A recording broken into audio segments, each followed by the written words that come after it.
Hey guys, and welcome back to the channel. So as mentioned in my last update video, I have a very special announcement. I have in fact bought my dream car, and after eventually getting it back from the accident repair place after someone crashed into it about a week later, it's now here. So let me introduce to you my 2015 F82 BMW M4.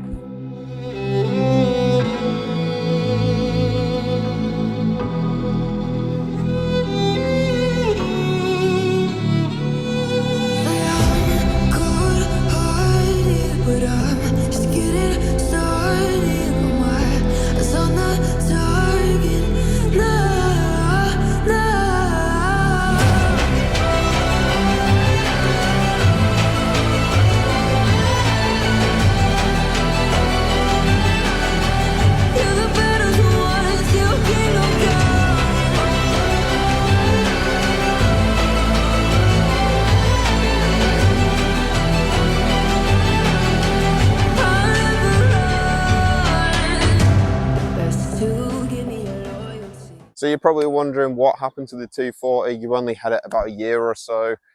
Frankly, as much as that B58 engine is an absolute peach, it just didn't have that feel for me. An M4 is something I've always wanted ever since I saw it on Top Gear, and ever since I saw them in, I think the first one I ever saw was in London, and just the noise of it and the aggression of the look, it just really appealed to me. So another reason that I bought one is mainly because of Luke as well. I may have saw on the channel. I test drove his car a while ago, and it was always stuck in the back of my mind that I should have really bought one of those cars because, well, it was the car that I really wanted. And obviously I couldn't match, could I? So I went for a different colour.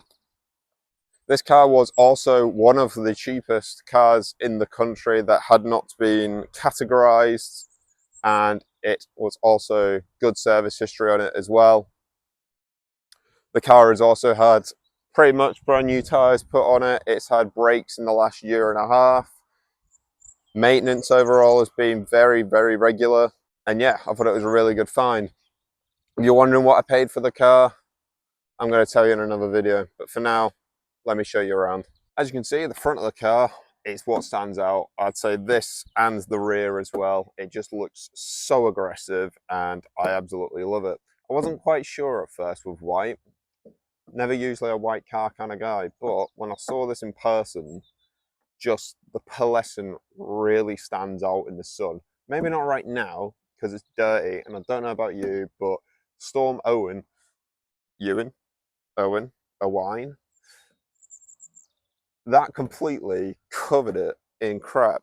And I would do it again, but the storm's coming again. I just love the look of this car. I think just the haunches, the bulges in the bonnet, it just really works. It just looks an absolute perfect car. Icons might be something that I'd consider in future if I can get them at the right price, but again, we'll see. Again, the side profile of this car looks immense. So another thing this car came with was a carbon pack. When I bought it originally, I thought he meant the trims, but I assume it's just the interior. But you know, if you have an M4, correct me in the comments. But it's got all the side skirts on it, which is something that I would do anyway. Obviously, it comes with M mirror caps as well. They're obviously a must for all M cars, obviously. Don't know why I even said that. You can see as well, you've got like little M touches down here, and it's just plastered with badges, and it's just nice. The wheels on these are, I would say, perfect size. They're 19-inch. When I saw another one that had done 100,000 miles, sketchy dealer, I can always explain that in another video or a TikTok. But that car had 20s. It had the competition alloys, and I just think there's a lot going on with those alloys. And frankly, as well, the car had really scuffed up alloys anyway. But yeah, I really think the 19s really suit it. If I was going to swap to another alloy, I don't know. I'd probably keep these for a while. Gold is on my mind. Don't know why. Just think it'd be very brash and it'd just make the car really stand out. But again, that's a thing that I need to think about later down in the line. It's not a necessity. There's a G series M2 over there, and I can hear many pops and bangs. Very nice. Anyway, coming to the rear of the car, I just think it has a nice arse. And that's what you want from a car. You want a car that's got a nice earth. Anyway, the rear of the car, I think, just looks mad. I just like the rear arches, just the width of them. I like the spoiler that it came with as well. When you sat in the car and you look in the mirror, all you can see is the lip of the spoiler, and I just think it's an absolute peach. The exhaust as well, for standard, sounds good, which I'll show you later. It's also got the valves permanently open, of course. That's what happens when you have a Carly kit. I think one thing, if I was going to change the rear, would just literally just be bigger tips. But again, these are things later on down the line, and I'm absolutely happy with the car as is. Like the 240i that I had previously, this also shares a 3-litre inline 6 engine. This doesn't have the B58. For those nerds, this has the S55. I know what some BMW fanboys or Audi boys are going to be saying, but it's going to be like, oh, it's the crank hub, it's going to have an issue. Yeah, I'm running stock power, so just to clarify that, it's going to be fine. With this 3-litre inline 6 S55 engine with a bi-turbo, this is pushing out 425 brake. This also does 0 to 60 claimed in 4.1 seconds, although that probably depends on the road conditions, considering all this power is going to the rear wheels, and it also has about 406 foot-pounds of torque. If you get the convertible, it's going to be a bit slower, obviously, because the added weight, but I think this is an absolute sweet spot in power. My view is, yes, you could have a nice 500 brake, but you can't really use it these days, especially when the speed camera van's everywhere. Not nice. It's not nice at all. So one thing I really love about this car, apart from its performance and apart from, you know, the exterior, is where you actually sit most of the time. So these seats are the bucket seats that come as standard on these cars. They're not carbon backed or anything like the new G80s or anything. And they're not the competition ones which have the gaps in them. They're the original sort of standard BMW M4 seat. And I just think they're so hugging. The only issue that I found with this one when I bought it, though, is this one has the modern badge and then that one has the old one. And if you want a new badge for them, they're about £300, which I find mad for essentially just a light bulb. So one thing that I thought came as standard, but then I saw one without it, is actually the carbon dash on this. I think the fit and finish of this thing is just really, the carbon just makes it feel a lot more special. It just makes it much more sports car-esque. And I think it just makes it so M, which is what I love. The steering wheel is exactly the same as the 240i's and any other BMW of this generation. It's not a bad steering wheel. Again, the finish of it is okay. I think this one actually is quite warm, but to be fair, for a car that's done 88,458 miles, it's not actually that bad. I've seen cars with worse and they've done lower mileage. Another thing I love as well is this car comes with the heads-up display. It's just a game changer, really. It's necessary on this kind of car. I have driven one before without it, and I just think you're constantly too busy trying to look down at the dials, see what speed you're doing, and what you want is it right in front of you, the correct way. Another thing, this car, again, if you do look at the dials, is you actually have 4 dials. You have your fuel, you have your speedo, you have your revs, and then you have your temp gauge. One thing on lesser cars, they don't always come with temp gauges, which I find a bit odd. Or you do, but you have to flick through countless menus to know what temperature you're at, which isn't ideal. Another thing this car comes with is Harman Kardon. It's a must on these kind of cars. It does sound okay on the standard ones, and it makes it look much more complete as well, so you don't have any blank plates in the corners. Another thing this car comes with is ProNav. Again, this comes as standard on all BMW M4s. With this one, it's the slightly older iDrive system to what I had before. So if I did want to put CarPlay on, unfortunately, it's only going to be split screen. But I'm looking to upgrade from that. I'm looking to get a wider screen with touchscreen, but that'll be another video coming. Another thing this car comes with is the DCT gearbox. DCT gearbox, it just stands for dual clutch transmission. Comparing this to the 240i that I had before, that I originally had the ZF gearbox with 8-speed. This one's 7-speed. Day-to-day use, I would say if you were looking for a more daily car, the ZF is probably a lot easier. But once you get used to the DCT, it is better, and it suits this car a lot more. So I think that's it really in terms of the interior. There is again, it's just the same as every other sort of F series BMW. And with that, let's go for a drive. So before I set off, I'll give you a little cheeky rev. Now I did notice as well that the valves actually are still on, so I'll put it in Sport Plus for you.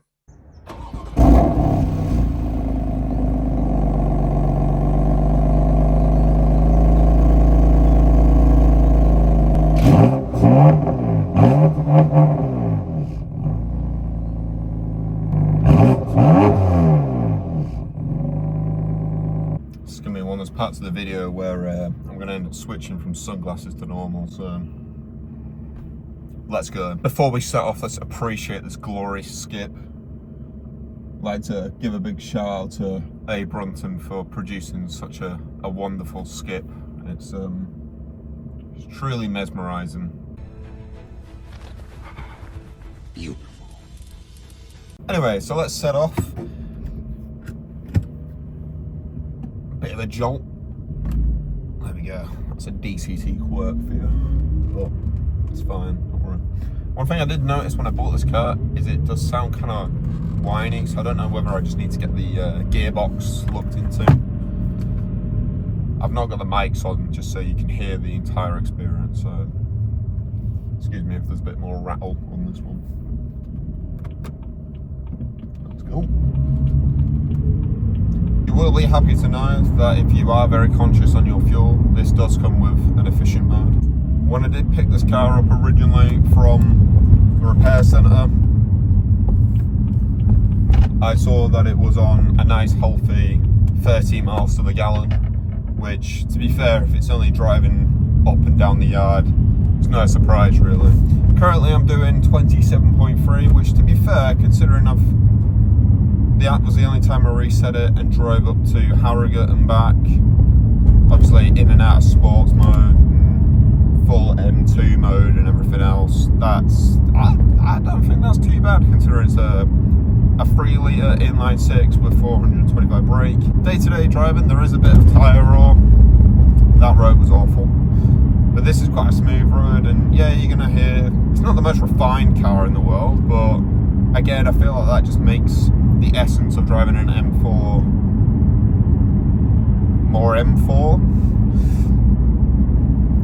I think if you were to, like the modern ones at the moment, like a lot of them will be pumping in the sound and a bit muted at times, but I think that's just gradual over time refinement and cars getting better built.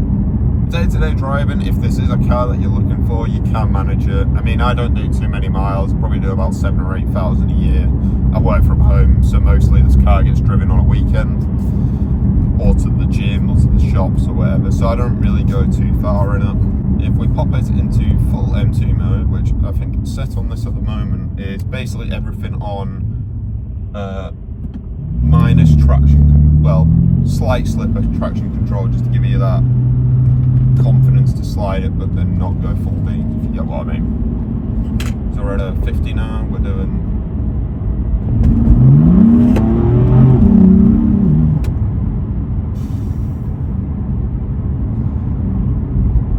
trust me, when I picked this car up originally from Chesterfield, it was just night and day difference compared to the 240. Another thing I love about this car, and I don't know if you'll be able to hear it, but I'll see if I can do my best. So if I slow it down to like 35, you should be able to hear the air intakes whoosh.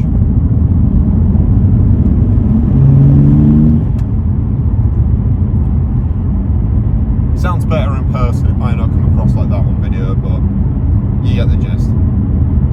That would be something I might consider in future, actually, is getting a proper like air intake system on it. I did look at the front mounted ones. Let me know your thoughts. I don't know if that's something that I would go to, but just because I'm not sure about the weather and the rain and crap getting into the filters, but it is something that I have considered. I don't know if I'd go for it, but again, they're not cheap. If you're considering in future getting yourselves a BMW M4 and you're a bit worried about mileage, if you speak to people like Matt from High Peak Tour and you watch some of his videos and you see ones from like Calvin Car Diaries and stuff, they always say like, yeah, like mileage can be a bit of an issue sometimes to some people. You know, I completely understand that. You don't want to buy a car that feels too old, whatever. But just, if it's in your budget, it's worth considering. And if it is a car that you've always wanted, it's definitely worth going to see. Put it this way, I've driven an M4 before, and it's done lower miles, and yeah, they're good. Obviously, they're going to feel a lot more newer. But this car has done 88,461 miles currently as I'm driving. And I'll be honest, when I first drove this,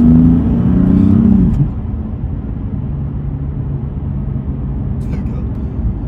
But when I first bought this car, or when I first test drove this car, I was a bit unsure. I was like, okay, what's the cheapest on the market? It's, you know, obviously it's not categorized, but it had a decent service history.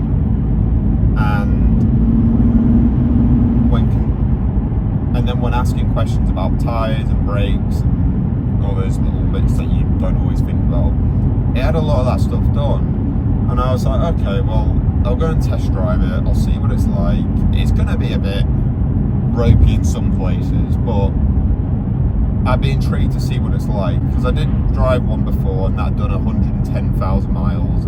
And I was so close to buying that one as well, but the garage that I was looking at, it was like some backstreet shed kind of place on a farm, and it was just, yeah, I don't recommend. It's sort of near Hemel Hempstead. I'm just going to leave it at that. I won't go into too much detail about it. But so I went to test drive that, and yeah, that felt pretty decent, to be fair, considering it's done 100,000 miles. But like I said, it was at the back of my mind that this garage just didn't seem legit. So when I found this one, this was actually some local guy in Chesterfield. You know, he's a mechanic by trade. They're giving the whole spiel. And then when I drove it, considering I just drove down there in a 240i, it's newer, it's done less miles. As soon as I got this on some back roads, my God, it just felt so much better. It's just the pickup on it and the speed and the way it feels. I'm in love. And it's a car that I feel like can actually do both. Put it this way, my girlfriend, as an example, doesn't like fast cars in general. She doesn't like being chucked around bends. I get told off all the time for chucking this round a roundabout, or just any car, that matter. But when I put that in comfort and efficient engine, obviously, because you want to get the most when you're doing long journeys, there's no real complaints. Like, it is a little bit bouncy, but that's just sports cars for you. They're always going to be like that. If you're worrying that you're going to, you know, get in trouble with your mum, or you're going to get in trouble with your girlfriend or your partner or whatever gender you go for, you can put it in the comfort mode. It doesn't have to be full N mode like it's in now. I mean, if I've just put it in normal mode and I whap this back into comfort,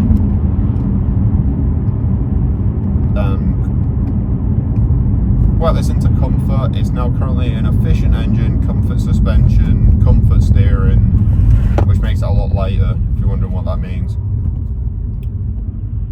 Then it's perfect. Like, it's not too loud. Like, it's just nice. It's just, compared to before, it's a bit down on power, but comfort wise, it's just feels like any regular car. Yeah, it's going to be rough a little bit on the suspension side of things, but that's just because it's a solidly built car. It's got hard springs, so. But to be fair, like, just having it in comfort, like, it just lightens everything up. You can drive around like normal, It's inefficient, so it'll be better on fuel for you as well. So yeah, and then obviously if you want to put it in full end mode, like, you can. It's just a very pleasant, all-round kind of car.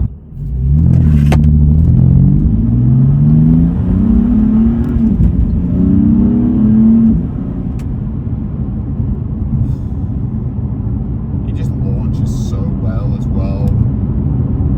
And to say this is a stock car just feels so nice to drive. I don't know what more I can tell you, really. Like, this is a car that I've been wanting for a long, long time, and I didn't ever think I was going to get it unless I got a really high-paying job. But I managed to find it. It was in budget. I could get the finance for it. Don't hate on finance, by the way. You know, that's one thing I don't get is people that bitch on finance. Like, if it's a car that you've always wanted and you wanted to drive it, then obviously you're not going to plough like